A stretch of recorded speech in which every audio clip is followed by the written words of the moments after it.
Hey, what's up, everyone? Thank you for tuning in to the podcast, and thanks to our sponsor, SS96.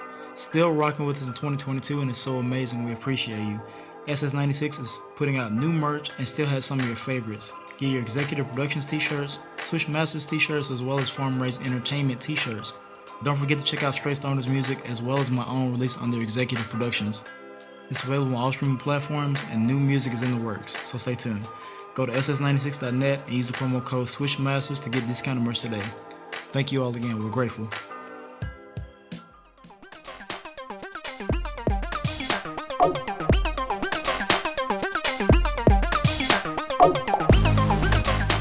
The league just released the first of the fan returns for the NBA All-Star 2022. It's going to be in Cleveland, I think. Mm-hmm. That's going to be something. So leading the votes are Stephen Curry and Kevin Durant. They're leading the votes so far.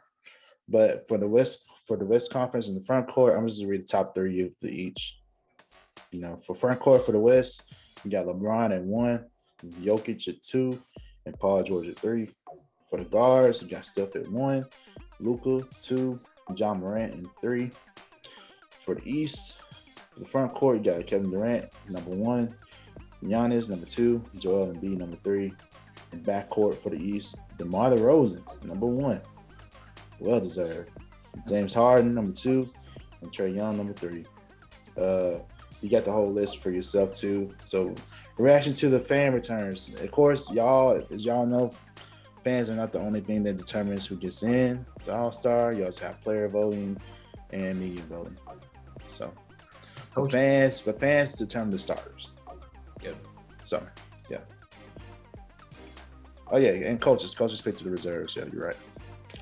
Yeah, reactions to the list. Who you think snubbed on here? Who you think is missing? What do you think about the list so far? We know the top picks: KD, Steph, LeBron, Giannis. Those typical and obviously deserving because they're superstars. They're the faces of the league. Very much deserved. I'm super glad to see DeMar DeRozan top. Yeah. Whoever thought you'd be number 1 in either conference before. Ever. So that man been balling. We haven't talked about him a whole lot, but he's been balling. We're talking about him just a second. All right, but yeah, shout out to DeMar. I totally agree with that. Yeah, it's a solid list. I can't really. There's nobody on here, but just there's no one obviously they shouldn't be an all-star. Like all of these are solid. Yeah. Based on the top 3. Yeah. But there's some on here that probably should be on the list, but it's all good. I ain't gonna get into that because these are fans. Fans, of course, want their players in. Yeah. So yeah.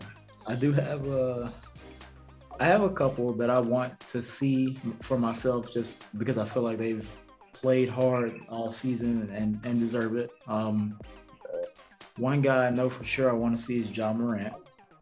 Yeah. Ja has been absolutely insane. I think he's like a 25 and 6 per game. Memphis, even without him, they were doing pretty well. He was out for a while with injury, but Ja has been, from the get-go, just put foot on the gas. His game is evolving. His team is doing pretty well.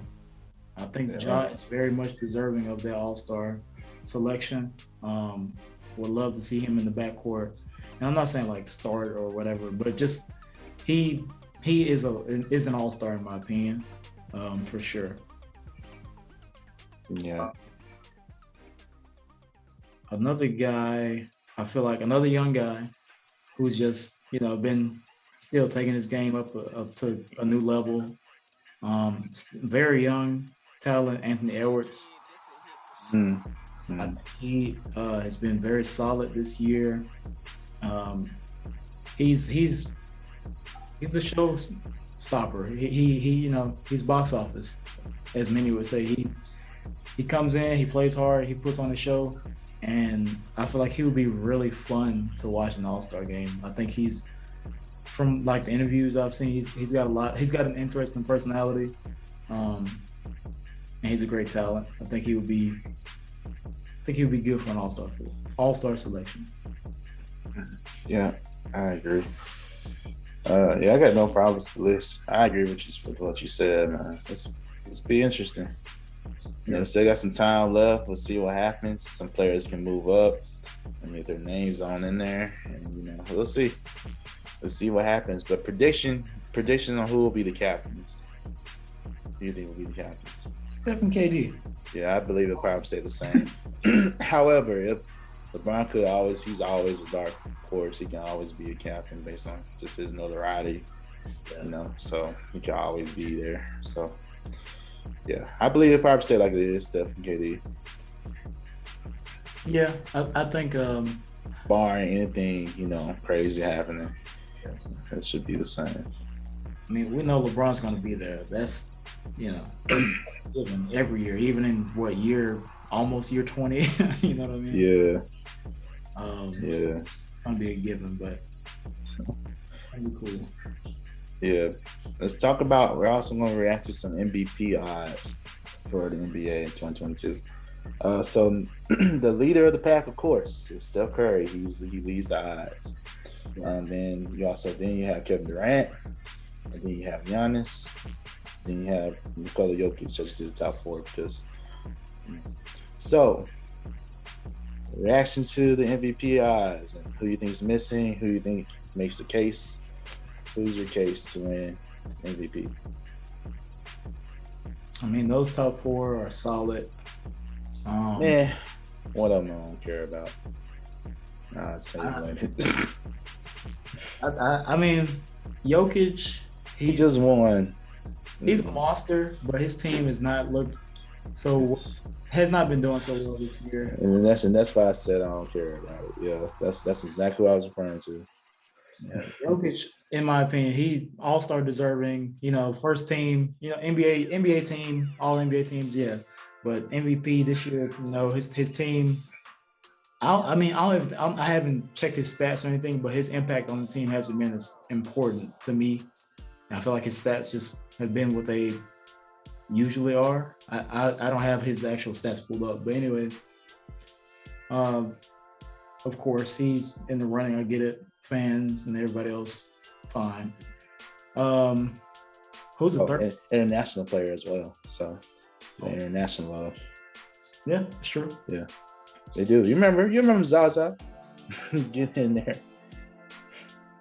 So yeah, their fan voting definitely is a factor. So yeah, but he still deserves it. I'm not saying he doesn't deserve the votes. He deserves the votes. Yeah. It's just that I don't mind seeing someone else in there in his spot. Yeah, that's all I'm saying. For me, I think you're about to get into this though. I think. Let's see how we've seen the search. Well, I'm gonna let you have that player because I'm gonna defend somebody else. Okay. I think LeBron is really surging in his MVP race. To be this old and to still dominate. I saw a highlight. This man is still jumping high in the air like he was on the Heat almost. He is still dominant, and it's crazy. I just think that's crazy just for his age, you know, and how his team is positioned. You still have Anthony Davis out, who's a key player. You have some other role players that are out still, but your team is getting better. They won a few games in a row. They're currently like 6th in the West. They're like right above the Nuggets. So that's my case for him right there, I guess. Yeah, they're 21-19, and the Nuggets are 19-18 right now. So, and the Lakers are 6th, Lakers are 7th. Right now, the Lakers are firmly in the playoffs. They don't have to worry about playing. The Nuggets do. So, doing good. They're doing pretty good right now. LeBron is the spearhead of all of it. Him being at the 5 really does open up a lot. And LeBron is that type of player that can play any position. So, he's doing pretty well at the 5. So, shout out to LeBron being that old, but still being an MVP race, in my opinion.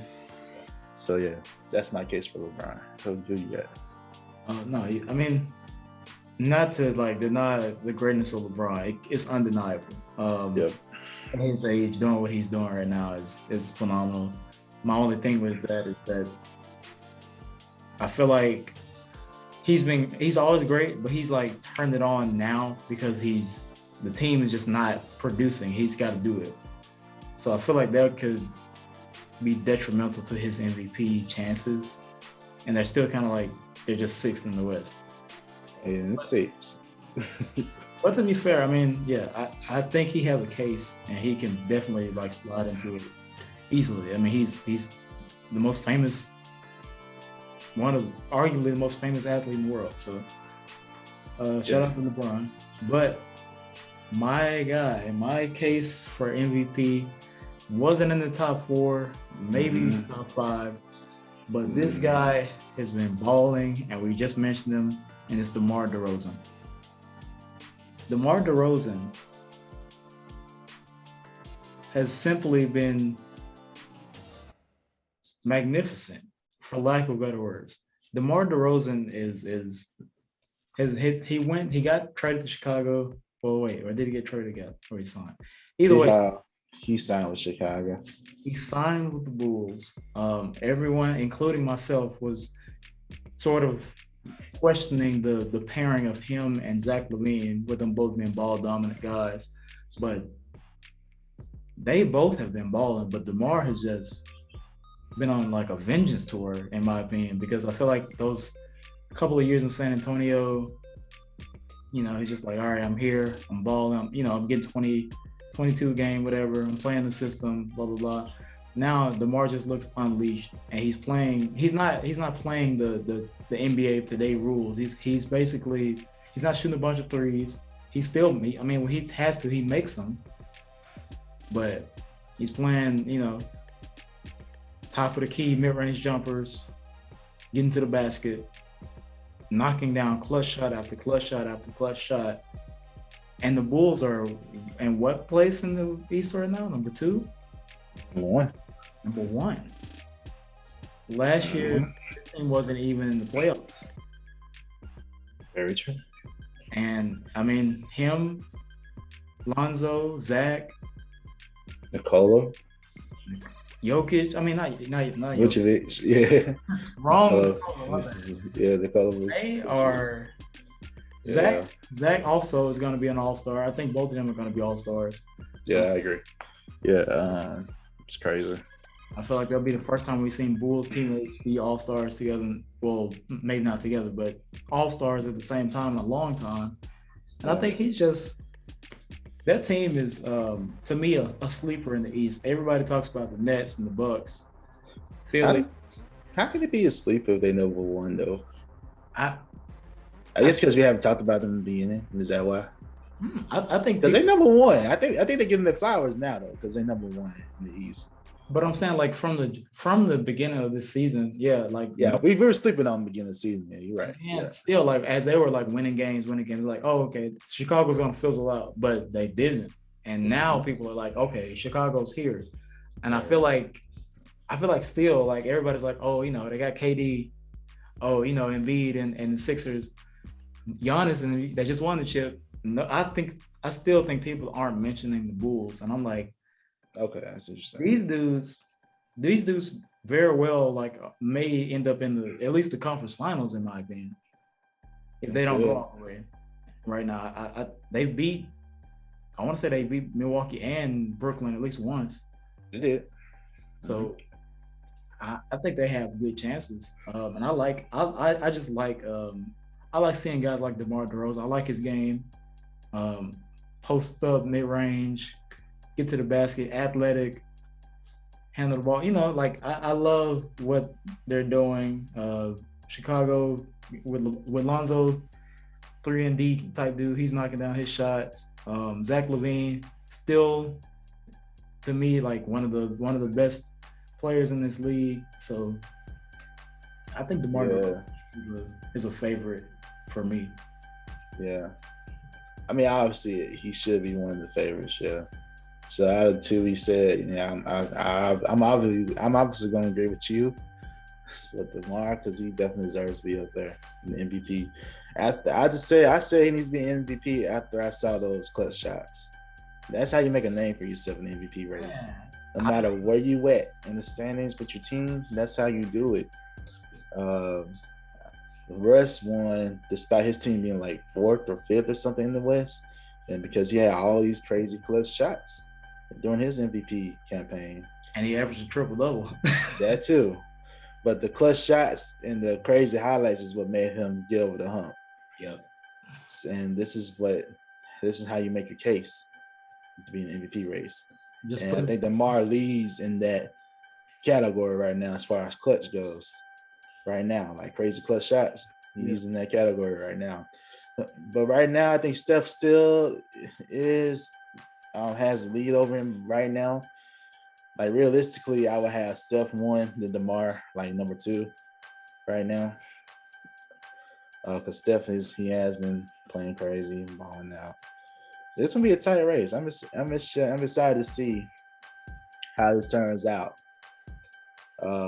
If DeMar does win the MVP, man, we have to talk about him in a different light at that point. Yeah, he will. And I never thought of him as an MVP candidate. I never thought we would have to talk about him as an MVP candidate. So like that's crazy. Just like a year or two ago, we were wondering if he would get back to All-Star status because he went to San Antonio, and like I said, he just kind of was in the system. He was still, Don't get me wrong, he was still doing what he does, but not at this magnitude and not so much being able to put the Spurs on his back like he's done in Chicago. So, and to do it with Zach LaVine and those guys is just like, man, it's a solid squad over there. San Antonio.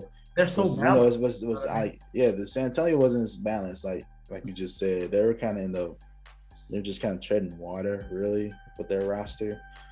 But this team is really built well. Like you got a floor spacer in Nikola, and you got shooters in Lonzo, and Zach LaVine can shoot as well. And it's like they have a lot of good role players as well. You got Caruso as well. He's hurt. I think he's coming back though. But they have a good squad over there. And shout out to Billy Donovan, former Thunder coach, by the way. He's doing good. Shout out to him with that squad over there. So yeah, Chicago can be a team to be reckoned with, man. They can be a force. So it's cool. Shout out to Chicago. Shout out to DeMar DeRozan. Oh.